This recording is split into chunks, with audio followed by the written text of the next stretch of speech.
É só acrescentar, assim, essa questão do metabólico, né, de estar contido, e aí a mandíbula trimembrando para a boca fazer o seu papel, você acaba realmente aumentando, mas isso em função também do rítmico, né, Adri?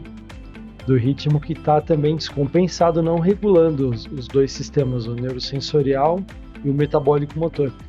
E no bruxismo a gente tem muito isso. Uma das grandes